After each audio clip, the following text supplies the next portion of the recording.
ఈ Janasena wooden memento కోసం ఇప్పుడే ఈ వాట్సాప్ నంబర్ కి కాంటాక్ట్ చేయండి. మనమైతే కాకినాడకి సంబంధించి ఈ రోజు పవన్ కళ్యాణ్ గారి బహిరంగ సభకి అయితే ఇక్కడ మళ్ళీ ముఖ్యంగా ఇక్కడంతా కూడా సిద్ధం చేసుకుంటున్నారు. అయితే దీనికి సంబంధించి కొంత ఉద్రిక్త వాతావరణం అయితే జరుగుతుంది. చిత్రాడ ఈ సంబంధించిన దాటిన తర్వాత కాకినాడ రూరల్ కి చెందినటువంటి ఈ ఏరియాలో ముఖ్యంగా వైసీపీకి సంబంధించిన వాళ్ళు అలాగే జనసేనకు సంబంధించిన వాళ్ళు కొంతమంది రావడంతో ఒక్కసారిగా ఇటు సైడ్ అంతా కూడా గందరగోళం పరిస్థితి అయితే ఉంది. కొంతమంది పోలీసులు కూడా ఇక్కడ పోలీసులతో కూడా వైసీపీ వాళ్ళు వాగ్వాదం చేసుకుంటూ అలాగే జనసేన పార్టీకి సంబంధించిన వాళ్ళందరినీ కూడా ఆపే ప్రయత్నం అయితే చేస్తున్నారు. సో కొంత ఉద్రిక్త పరిస్థితుల నడుమ మనం చూసుకోవచ్చు. అక్కడ పోలీసులు కూడా ఒకసారి అక్కడికి వెళ్తారు. అంటే కొంత పోలీసులు ఉద్రిక్తత నడుమ అయితే ఇది జరుగుతూ ఉంది. ఎందుకంటే పోలీసులు కూడా జనసేనకి సంబంధించిన వాళ్ళనే కట్టడి చేయడం అనేది కూడా ఇక్కడ చూస్తున్నాం. అటు వైసీపీకి సంబంధించిన ఎవరిని కూడా వాళ్ళు ఒక మాట అనకపోవడం కూడా మనం చూడొచ్చు. ఈ వీడియోలో అంటే చాలా క్లారిటీగా జనసేన పార్టీకి సంబంధించిన వాళ్ళని మాత్రమే పోలీసులు అడ్డుకుంటున్నారు, కానీ వైసీపీకి సంబంధించిన వాళ్ళని ఎవరు కూడా ఇక్కడ ఏం మాట్లాడలేదు అని అనుకోవచ్చు. పూర్తిగా మనం చూసుకుంటే ఒకసారి ఇక్కడ ఒక ఉద్రిక్తత నడుమ అయితే మాత్రం పోలీసులందరూ కూడా అందరినీ ఇక్కడ జనసేన పార్టీకి సంబంధించిన వాళ్ళందరినీ కూడా పంపించడం అయితే మనం అందరం కూడా చూడొచ్చు. ఒకసారి అక్కడ చూడొచ్చు పోలీసులు కూడా జనసేన పార్టీకి సంబంధించిన నాయకులతో పంపించే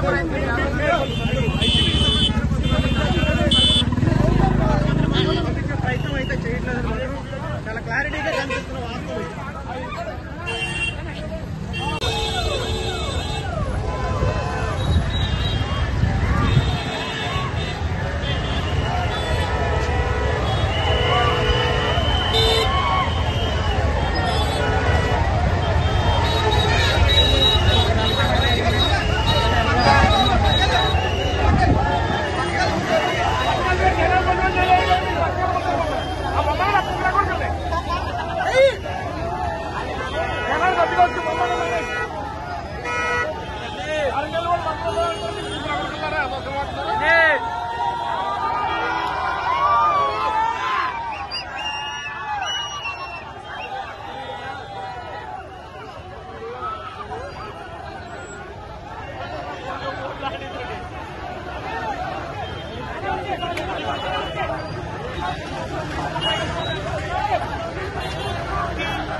పద